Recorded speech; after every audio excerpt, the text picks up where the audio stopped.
ஒரு ராஜா தன்னுடைய ஒவ்வொரு முறையும் போர் தொடுப்பார்.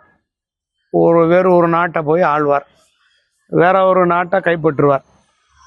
ஒரு நாள் அவன் அங்கே குடும்பத்தோடு உட்காந்து சாப்பிடும்போது அவன் பிள்ளை ஒரு கேள்வி கேட்டானா, அப்பா நீ இந்த நாட்டுக்கு ராஜா, இந்த நாட்டுக்கு ராஜா, நீ எவ்வளோ என்ஜாய் பண்ண முடியுமோ இருக்கிற சொத்து வச்சு என்ஜாய் பண்ணிட்டு போகலாம்.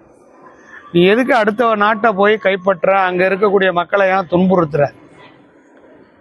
4 இட்லி தான் நீ சாப்பிட போகிற, 40 இட்லி சாப்பிட போதில்லை.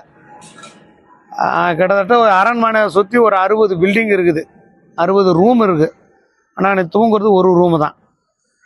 அதே போல் ஏகப்பட்ட யானைகள் இருக்குது, குதிரைகள் இருக்குது. எங்கே போனாலும் ஏதாவது ஒன்றுத்தில் தான் போக முடியும்.